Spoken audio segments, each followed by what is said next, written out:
तो Avengers infinity war खत्म होने के साथ साथ उसके पोस्ट क्रेडिट सीन में हमारे पास एक नया सवाल आ गया था कि अब ये कैप्टन मार्वल आखिरकार है कौन। तो जिन लोगों ने कॉमिक्स पढ़े थे उनको तो पहले से पता था कि कैप्टन मार्वल कौन है और वो क्या क्या कर सकती है, लेकिन जो मूवी वॉचर थे उनको ज़्यादातर नहीं पता था और वो वेट कर रहे थे कैप्टन मार्वल मूवी के ट्रेलर का। तो कल ही हमारे पास जो है शाम में कैप्टन मार्वल की मूवी का फर्स्ट टीजर ट्रेलर रिलीज कर दिया गया है और वो ट्रेलर बहुत ज़्यादा ज़बरदस्त है। So guys, this is speed tiger और आज की इस वीडियो में मैं आपके साथ करूँगा कैप्टन मार्वल के फर्स्ट ट्रेलर का ब्रेक डाउन, और हम इसको उसी तरह से ब्रेक डाउन करेंगे जैसे कि मैं अपने हर ट्रेलर को करता हूँ, मतलब शॉर्ट बाय शॉर्ट। तो इस वीडियो के अंदर हो सकता है कि मूवी से रिलेटेड या एवेंजर्स इन्फिनिटी वॉर से रिलेटेड कुछ स्पॉयलर्स हों, तो इसलिए स्पॉयलर्स का ध्यान रखते हुए चलिए इस वीडियो को स्टार्ट करते हैं।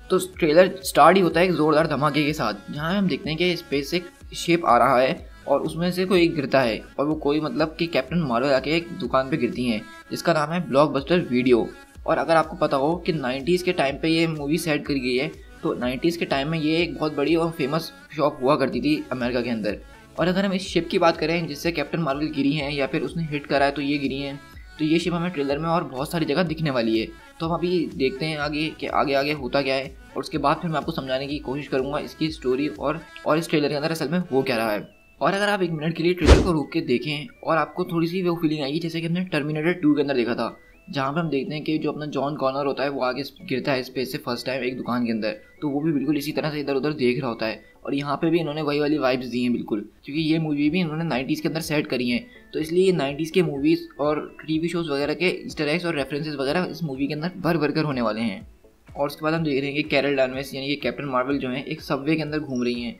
और हमें इनके घूमने के स्टाइल से और देखने के तरीके से ये लग रहा है कि ये यहाँ पे बहुत दिनों के बाद आई हैं या फिर हो सकता है कि यहाँ पे ये फर्स्ट टाइम आई हो। और उसके बाद हम देखते हैं कि कैप्टन मार्वल जो है अपना फिंगरप्रिंट स्कैन करते हुए एक जगह के अंदर घुसती हैं, और वो जगह कोई और नहीं बल्कि शील्ड का जो है हेडक्वार्टर है। और हम यहाँ पे उनके सर पे शील्ड का एक कैप भी देख सकते हैं, और उनके साथ जो बंदा है वो मेरा जहाँ तक ख्याल है वो निक फ्यूरी है। और इस ट्रेलर के बैकग्राउंड में भी हम जो नरेशन सुन रहे हैं वो खुद निक फ्यूरी का ही है। तो हम इसके बाद आगे जाके देखते हैं कि वो शील्ड के अंदर घुसती हैं। तो यहाँ से हमें एक बात साफ हो जाती है कि कैप्टन मार्वल जो है शील्ड के हेडक्वार्टर के अंदर जा रही है अपना फिंगरप्रिंट देखिए। इसका मतलब ये है कि वो शील्ड की एजेंसी का बहुत पहले से पार्ट है या फिर वो पार्ट बन चुकी हैं मूवी के इस पार्ट के अंदर, क्योंकि तभी तो वो फिंगरप्रिंट दे के अंदर जा रही हैं। और उसके बाद ही हम अगले शॉट में देखते हैं कि निक फ्यूरी बैठे हुए हैं किसी 2 एजेंट के साथ, उसमें से एक जो है एक चीज़ का जो है डायसेक्शन कर रहा है और चेक कर रहा है कि आखिरकार ये चीज़ क्या है। क्योंकि मैं आपको बताता चलूँ कि ये चीज़ जो है ये स्क्रल है, ये कोई आम आदमी नहीं है जिसका यहाँ पे बैठ के निक फ्यूरी डायसेक्शन करवा रहे हैं। और उसके साथ ही हम देखें कि जो दूसरा एजेंट खड़ा हुआ है वो मेरा जहाँ तक ख्याल है वो कोल्सन है। जी हाँ, जिसको हमने एवेंजर्स में मरते हुए देखा था, लेकिन क्योंकि ये उन सारी मूवीज़ का प्रीक्वल है तो हम यहाँ पे एजेंट कोल्सन को भी देखेंगे जिन्होंने नई नई शील्ड ज्वाइन की होगी। तो यहाँ पे अगर हम देखें स्क्रल को तो ये सीधा सीधा रेफरेंस है सीक्रेट इन्वेजन कॉमिक्स से, जहाँ पे हम देखते हैं कि इसी तरह जो है उनको इलेक्ट्रा मिलती है जिनको पता चलता है कि वो स्क्रल है, और फिर आयरन मैन, रीड रिचर्ड और हैंक पिम जो है जाके सीक्रेट लैब में इसी तरह उसका डायसेक्शन करके देख रहे होते हैं कि ये लोग किस चीज़ से बने हैं और इनके अंदर ऐसी क्या चीज़ है, या फिर हम इनके डीएनए को इस्तेमाल करके कुछ ऐसा बना लें जिससे हम ये डिटेक्ट कर सकें कि स्क्रल कौन है और नॉर्मल ह्यूमन या फिर दूसरी रेसेस कौन है। तो मुझे लग रहा है कि यहाँ पे भी निक फ्यूरी जो है इन 2 साइंटिस्ट के साथ या एजेंट्स के साथ मिलकर यही पता लगाने की कोशिश कर रहे हैं कि ये स्क्रल है क्या चीज़ और इनसे बचा कैसे जाए। उसके बाद ही हम सामने स्पेस के अंदर एक बहुत बड़ा सा शिप देखते हैं जो एकदम कैमोफ्लेज हुआ होता है और एकदम से सामने आता है, और उसी बड़े शिप के आगे हम देखते हैं एक छोटा सा एयरक्राफ्ट आ रहा होता है इसकी तरफ। तो मोस्ट प्रोबेबली इसके अंदर जो है कैप्टन डैनवर्स हों, जिनको उनकी टीम ने यहाँ पे भेजा हो पता लगाने के लिए कि ये एयरक्राफ्ट किसका है। और उसके बाद हम एक ज़बरदस्त कार चेस सीन देखते हैं और एक सबवे पे भी सीन देखते हैं जो कि उसी सबवे वाले सीन से कनेक्टेड होगा जो हमने पहले कैरल डानवेस को देखा था। और यहाँ पे हम फर्स्ट टाइम देखते हैं कैप्टन मार्वल को अपनी प्रोजेक्शन वाली पावर्स इस्तेमाल करते हुए, जो कि काफ़ी ज़्यादा कूल लग रही हैं। और अगर हम इनका यहाँ पे कॉस्ट्यूम देखें तो वो ग्रीन कलर का है, और मेरे ख्याल से ये जो है यहाँ पे किसी स्क्रल का पीछा करते करते इस सबवे के अंदर पहुंची होंगी। और फिर हम देखते हैं कि कैप्टन मार्वल से फर्स्ट टाइम जो है निक फ्यूरी मिलते हैं, और हमें यहाँ पे निक फ्यूरी का पहला शॉट मिलता है जिसके अंदर हम देख सकते हैं कि मार्वल ने जो है यहाँ पे बहुत ज़बरदस्त काम किया है इनको डीएच करने के लिए। और ये बिल्कुल भी ऐसा नहीं लग रहा कि उन्होंने बहुत ज़्यादा सीजीआई इस्तेमाल करी है या फिर इनको बहुत ज़्यादा मेकअप पहनाया हुआ है, लेकिन ये जो है बिल्कुल नेचुरल लग रहा है। और निक फ्यूरी जो है सच में भी 10-20 साल पहले ऐसे ही लगा करते थे। और हम देखते हैं कि वो दोनों जो है एक साथ गाड़ियों में बैठ के जा रहे होते हैं, जहाँ निक फ्यूरी ये सवाल पूछते हैं कि तुम, मुझे लगता है कि यहाँ से नहीं हो। तो कैप्टन मार्वल के जवाब में कहती है कि हाँ, ये कॉम्प्लिकेटेड स्टोरी है। तो इससे तो हमें ये बात साफ हो जाती है कि ये मूवी जो है जितनी आसान हमने सोची थी उतनी आसान ओरिजिन स्टोरी नहीं होने वाली है। इसका ओरिजिन जो होगा इन्होंने बहुत घुमा फिरा के दिखाया होगा, या फिर मेरे जहाँ तक अंदाज़ा है इन्होंने कॉमिक बुक वाला ओरिजिन चेंज करके कुछ और एडिशंस किए होंगे।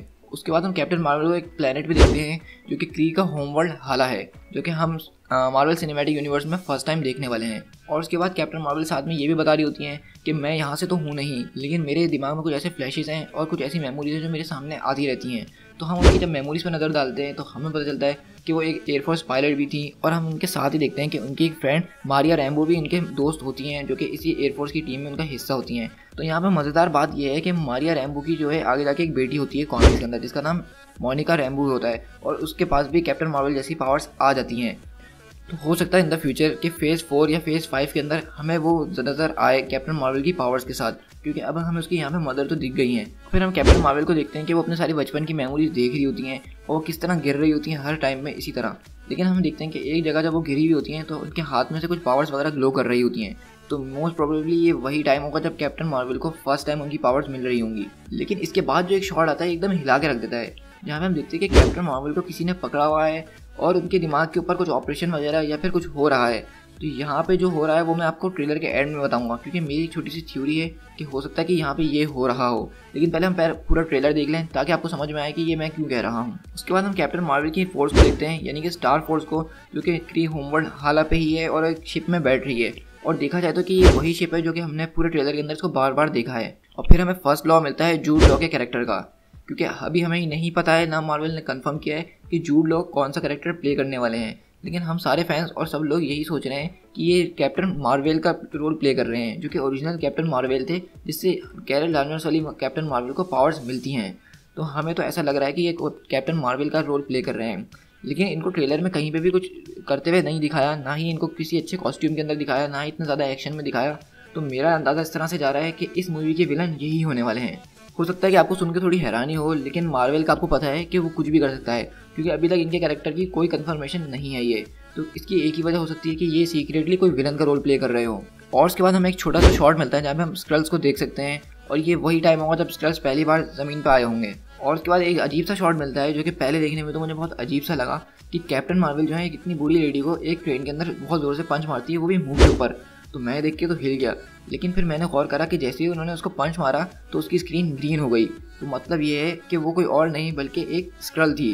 तो हो सकता है कि कैप्टन मार्वल ही एक ऐसी शख्स हो जिनके पास ये पावर हो कि वो पता लगा सकें कि स्क्रल्स कौन है और कौन नहीं। तो हो सकता है इसलिए इस मूवी के अंदर कैप्टन मार्वल इतनी ज़्यादा ज़रूरी हो। फिर उसके बाद हमें एक छोटा शॉट मिलता है रोनन का, जो कि अर्थ के ऊपर खड़ा हुआ है अपने एयरक्राफ्ट के अंदर, और हो सकता है कि यहाँ से वो अटैक करवा रहा हो अर्थ के ऊपर, या फिर यहाँ पे क्री स्क्रल वार का सीन शुरू होने वाला हो। और उसके बाद हमें यहाँ पे फिल कोल्सन नज़र आते हैं, जो कि बहुत ज़्यादा जवान हैं, और हम देख सकते हैं कि उनका हेयर स्टाइल वगैरह भी चेंज है, और इस वक्त यहाँ पे इनको शील्ड में नया भर्ती किया गया है। फिर हमें जो है निक फ्यूरी नज़र आते हैं, जो कि एक पेजर इस्तेमाल कर रहे हैं और बातचीत कर रहे हैं। तो मोस्ट प्रोबेबली ये कैप्टन मार्वल से ही बातचीत कर रहे हो, और अगर आप गौर करें तो ये वही सेम पेजर है जो कि एवेंजर्स 4 के पोस्ट क्रेडिट सीन में आपने देखा था, लेकिन उस टाइम उसको बहुत ज़्यादा मॉडिफाई कर दिया गया था और वो पुराना हो गया था, इसलिए थोड़ा अलग लग रहा था। लेकिन ये बात तो मैं कह सकता हूँ कि ये पेजर वही पेजर है बिल्कुल। और उसके बाद हमें एक बहुत ज़बरदस्त शॉट मिलता है जहाँ पे हम कैप्टन मार्वल को उनकी टीम के साथ यानी स्टार फोर्स के साथ देखते हैं। लेकिन मज़ेदार बात यह है कि यहाँ पे हमने कैप्टन मार्वल का आइकॉनिक हेलमेट भी देखा है, जिसमें से उनका मोहॉक भी नज़र आ रहा है, यानी कि उनके जो बाल हैं वो उस तरह से हेलमेट के बीच में से निकल रहे हैं।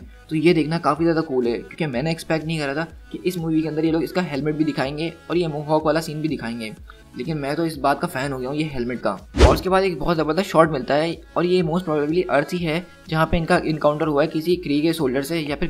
फिर हो सकता है कि ओरिजिनल कैप्टन मार्वल से। और हम यहाँ देख रहे हैं कि यहाँ पे एक बहुत बड़ा ब्लास्ट हुआ है, और ये मेरे ख्याल में वही ब्लास्ट है जिसकी वजह से कैप्टन मार्वल को उनकी पावर्स मिलने वाली हैं। और उसके बाद हमें कैप्टन मार्वल का एक बहुत क्लोजअप शॉट मिलता है जिसमें हम उनको वही हेलमेट पहन के देख सकते हैं। और ये हेलमेट मैं आपको सच में कहूँ तो लिटरली ये हेलमेट बहुत ज़बरदस्त हेलमेट लग रहा है, और देखना ये कि ये हेलमेट मूवी के अंदर कैसा होगा। और उसके बाद हमें ट्रेलर का एक फाइनल शॉट मिलता है जिसका तो कोई जवाब ही नहीं है, जहाँ पे हम देख सकते हैं कि हमारी कैप्टन मार्वल यानी कैरल डार्मियस जो है अपने ओरिजिनल रेड, ब्लू और गोल्डन सूट में है, जो कि बहुत ज़्यादा आइकॉनिक सूट है। और ये पूरे ट्रेलर में हमें सूट कहीं पे नहीं दिखा, लेकिन सिर्फ इसी पार्ट के अंदर दिखा है। तो इससे ये बात कंफर्म हो जाती है कि हमें ये सूट भी दिखने वाला है मूवी के अंदर, क्योंकि बहुत सारे लोग अपसेट थे कि उनको वो ग्रीन सूट क्यों नज़र आ रहा है बार बार। तो इससे हमें ये बात पता चल गई है कि हमें ये सूट नज़र आने वाला है। लेकिन यहाँ पे मज़ेदार बात ये है कि कैरल डार्मियस जो है अपनी यहाँ पे बाइनरी की पावर इस्तेमाल कर रही हैं। तो ये पावर जो है बहुत ज़्यादा माइंड ब्लोइंग है, क्योंकि इसके ज़रिए वो एक वाइट होल की पावर इस्तेमाल करती हैं, जो कि एक माइंड ब्लोइंग पावर है। और यहाँ पे उनके पास कॉस्मिक अवेयरनेस और कॉस्मिक एनर्जी मैनिपुलेशन वगैरह भी आ जाती हैं। तो एक यही वजह है जिसकी वजह से केविन फाइगी ने बोला था कि कैप्टन मार्वल जो है थैनोस जैसे विलन्स के ऊपर काफ़ी ज़्यादा भारी पड़ सकती है और वो अपने हाथ से जो है प्लैनेट्स तक हिला सकती हैं, क्योंकि बेसिकली यहाँ पे वो एक तरह की कॉस्मिक पावर इस्तेमाल कर रही हैं। तो कॉस्मिक पावर से वो जो चाहे कर सकती हैं और वो थोड़ी बहुत जो है रियलिटी भी मैनिपुलेट कर सकती हैं अपने इस फॉर्म के अंदर आने के बाद, यानी कि बाइनरी की फॉर्म के आने के बाद। तो यहाँ पे हमारा हो जाता है ट्रेलर ख़त्म और हमारे पास आ जाते हैं बहुत सारे सवालात। तो सबसे पहले तो आप पूछ रहे होंगे कि हमें इस ट्रेलर को देख के कुछ भी समझ में नहीं आया कि इस ट्रेलर के अंदर हो क्या रहा है। तो मैं भी बिल्कुल आपसे एग्री करता हूँ कि आपको बिल्कुल भी समझ में नहीं आ रहा होगा, क्योंकि दरअसल इस मूवी के अंदर 2 या फिर 2 से भी ज़्यादा स्टोरी लाइन्स को कवर किया जाएगा। मतलब सबसे पहले तो हमें कैप्टन मार्वल की ओरिजिन स्टोरी दिखाई जाएगी कि किस तरह से कैप्टन मार्वल के उनको पावर्स मिली और किस तरह से वो आगे आके कैप्टन मार्वल बनी और किस तरह से वो क्री के साथ चले गई और उन्होंने उनकी स्टार फोर्स को ज्वाइन करा। और फिर उसके बाद हमें एक पार्ट नजर आएगा जिसमें हमें ये पता चलेगा कि ये स्टार फोर्स है कौन और उसका ओरिजिन क्या है और रोनन इसको किस तरह से चला रहा है और जूड लॉ का जो कैरेक्टर है वो कौन सा कैरेक्टर है। ये एक बात हो गई। उसके बाद हमें एक बात ये पता चलेगी कि इस मूवी के अंदर क्री स्कल वार हो रही होगी, मतलब क्री और स्कल के बीच में वार हो रही होगी जिसमें प्लेनेट अर्थ जो है वो बीच में आ जाएगा और उसकी वजह से जो है कैप्टन मार्वल जो है इन दोनों के बीच में आ जाएंगी और हो सकता है कि इन्हीं दो के बीच में आने की वजह से ही उनको अपनी सुपर पावर्स मिले। तो क्री स्कल वार जो है मार्वल कॉमिक्स का एक बहुत ज़बरदस्त इवेंट है जिसके अंदर हम देखते हैं कि ये दोनों रेसेस जो हैं प्लेनेट अर्थ को हासिल करने की कोशिश करती हैं, क्योंकि प्लेनेट अर्थ एक ऐसी जगह है जो कि इस यूनिवर्स का सेंटर माना जाता है। तो इसलिए उन्होंने सोचा कि अगर हम इस प्लेनेट के ऊपर कब्जा कर लें तो हम दूसरी वाली रेस के ऊपर आसानी से कब्जा कर सकते हैं। लेकिन ऐसा होता नहीं है क्योंकि अर्थ पे एवेंजर्स होते हैं और एवेंजर्स ऐसा होने नहीं देते। लेकिन मूवी के अंदर क्योंकि अभी एवेंजर्स बने नहीं होंगे तो हो सकता है कि कैप्टन मार्वल ही हो जो कि इस क्री स्कल वार को ख़त्म करवाएं, या फिर हो सकता है हमें थॉर या ओडिन वगैरह का कोई छोटा सा कैमियो नज़र आ जाए, क्योंकि 90s के टाइम में थॉर और ओडिन का आना कोई बहुत बड़ी बात नहीं है। लेकिन मज़ेदार बात ये यहाँ पे होने वाली है कि इस सारी लड़ाई के बीच में हमें बहुत सारे छोटे छोटे नए कैरेक्टर्स भी नज़र आने वाले हैं। क्री स्कल की स्टोरी लाइन तो हो गई, लेकिन सबसे मज़ेदार और सबसे ज़बरदस्त स्टोरी लाइन जो होने वाली है वो होगी सीक्रेट इन्वेजन की। जी हाँ, सीक्रेट इन्वेजन की स्टोरी लाइन भी हमें इसके अंदर नज़र आ सकती है, या फिर ये हो सकता है कि सीक्रेट इन्वेजन की स्टोरी का एक हमें हिंट इस स्टोरी के अंदर मिल जाए और सीक्रेट इन्वेजन की स्टोरी इन्होंने फेज 4 के लिए संभाल के रखी हुई हो, क्योंकि वो स्टोरी बहुत ज़बरदस्त और माइंड ब्लोइंग स्टोरी है जिसके अंदर हम देखते हैं कि स्क्रल जो है अर्थ को इन्वेड कर देते हैं। लेकिन वो इन्वेड इस तरह से करते हैं कि वो जितने भी मशहूर पर्सनैलिटीज़ होती हैं उन सबके बदले अपने लोगों को भेज देते हैं और साथ साथ वो सिर्फ शेप शिफ्ट नहीं करते बल्कि उनके पास उनकी मेमोरीज वगैरह भी होती हैं, उनके लाइफ एक्सपीरियंस भी होता है। तो एक तरह से वो स्क्रल जो होता है बिल्कुल वही आदमी होता है जो कभी वहाँ पे हुआ करता था। तो इसलिए सीक्रेट इन्वेजन की खासियत ये है कि वो जो है अंदर ही अंदर मार्वल यूनिवर्स को ख़त्म कर रहे होते हैं, लेकिन हमारे हीरोज इस बात का पता लगा लेते हैं और फिर जो फाइट होती है वो बहुत ज़बरदस्त और देखने वाली होती है। तो आई होप कि मूवी में भी इस तरह से कुछ नज़र आ जाए हमें, क्योंकि कॉमिक्स की सीक्रेट इन्वेजन काफ़ी ज़्यादा बड़ी है और काफ़ी ज़्यादा ज़बरदस्त भी है। तो इसी से मेरा ये अंदाज़ा है कि हमने जो एक शॉट में देखा जहाँ पे कैप्टन मार्वल को उल्टा लटकाया हुआ है और उनके साथ कुछ एक्सपेरिमेंट्स वगैरह हो रहे हैं, तो मोस्ट प्रोबेबली उनको जो है स्क्रल्स ने कैप्चर कर लिया हो और उनकी जगह जो है उन्होंने अपना आदमी भेज दिया हो जो कि कैप्टन मार्वल की जैसा ही दिखता हो, और उस मशीन के जरिए जो है हम देख रहे होंगे कि वो उनकी सारी मेमोरीज़ को स्ट्रैक करके उस वाले कैप्टन मार्वल में डाल रहे हैं जो कि उन्होंने अपना बनाया है। और इसी वजह से जब वो अर्थ पे आती हैं कैप्टन मार्वल तो वो ये बोल रही होती हैं कि मैं यहाँ से तो हूँ लेकिन मेरी मेमोरीज़ के कुछ फ्लैशेस और कुछ पुरानी यादें हैं जो सामने आती हैं, मुझे सही से याद नहीं कि वो क्या हैं। तो इसकी एक ही रीज़न हो सकता है कि यहाँ पे जो कैप्टन मार्वल अर्थ पे आई हैं वो दरअसल कैप्टन मार्वल है ही नहीं बल्कि वो एक स्क्रल हैं। लेकिन क्योंकि उनके पास उनकी सारी मेमोरीज हैं तो वो खुद भी कंफ्यूज हो गए हैं कि वो स्क्रल है या नहीं, क्योंकि कॉमिक्स में भी हमने ऐसे ही देखा था कि जो ओरिजिनल कैप्टन मार्वल होते हैं वो कॉमिक्स में बहुत साल पहले मर चुके होते हैं, लेकिन सीक्रेट इन्वेजन के कॉमिक्स के टाइम पे हम देखते हैं कि वो दोबारा से वापसी आ जाते हैं। लेकिन हमें बाद में ये पता चलता है कि वो दरअसल एक स्क्रल हैं, लेकिन उनके पास कैप्टन मार्वल की सारी मेमोरी और सारा लाइफ एक्सपीरियंस होता है, तो इसलिए वो जो है एवेंजर्स का साथ देते हैं ना कि स्क्रल्स का। तो हो सकता है हमें मूवी में भी कुछ ऐसा ही नज़र आ जाए और हमें बाद में पता चले कि असली कैप्टन मार्वल तो कहीं और हैं। तो अगर ऐसा हो गया मूवी के अंदर तो मैं तो कहूँगा कि ये मूवी बहुत ज़्यादा ज़बरदस्त होने वाली है। लेकिन अभी भी हमें इस मूवी के विलन के बारे में कुछ नहीं पता कि इस मूवी का विलन कौन होने वाला है, क्या वो स्क्रल होगा, क्या वो क्री होगा, या फिर हम हो सकता है कि हमें वो जूड लॉ का कैरेक्टर ही एक विलन नज़र आ जाए। तो मेरे तो यही चांसेस लग रहे हैं कि जूड लॉ का जो कैरेक्टर होगा हो सकता है कि वो एक विलन निकले बाद में, या फिर हो सकता है वो जो उसकी टीम स्टार फोर्स है वही उससे गद्दारी करे और वही इस मूवी के विलन्स हों। सो गाइस आई होप कि आपको ट्रेलर के अंदर जो बातें समझ में नहीं आई होंगी मेरी इस वीडियो को देखने के बाद आपको समझ में आ गया होगा। मैंने कोशिश करी कि ज़्यादा से ज़्यादा रेफरेंसेस इस तरह से आपको बताऊं, लेकिन इसके अंदर इतने ज़्यादा थे नहीं। इसके अंदर सिर्फ हमें एक स्टोरी पता चलने वाली थी जो कि सीक्रेट इन्वेजन क्री स्कल वार वगैरह की थी, जो कि मैंने आपके साथ शेयर करी। तो आई होप कि आपके थोड़े से मिसकॉन्सेप्शन जो थे वो दूर हो गए होंगे और आपको ये वीडियो काफ़ी ज़्यादा अच्छी लगी होगी। सो गाइस इस वीडियो को जल्दी से लाइक कर दीजिए और मुझे कमेंट में ये बताइएगा कि आपको कैप्टन मार्वल का ट्रेलर कैसा लगा और आपकी इससे क्या एक्सपेक्टेशंस हैं, क्योंकि मेरी एक्सपेक्टेशंस तो इससे बहुत ज़्यादा हाई हैं। और इस वीडियो को जल्दी से अपने दोस्तों के साथ शेयर करिए और मेरे चैनल को सब्सक्राइब कर दीजिए इस तरह के और ऑसम कंटेंट्स मेरे चैनल पे देखने के लिए। और साथ ही साथ मुझे फेसबुक और इंस्टाग्राम पे भी फॉलो कर लीजिएगा, जहाँ पर मैं इस तरह की छोटी मोटी अपडेट्स ट्रेलर वगैरह से रिलेटेड डालता ही रहता हूँ। तो आप मेरे चैनल से बिल्कुल अप टू डेट रहेंगे। सो गाइस, मिलते हैं अपनी नेक्स्ट वीडियो में। Till then, thank you so much.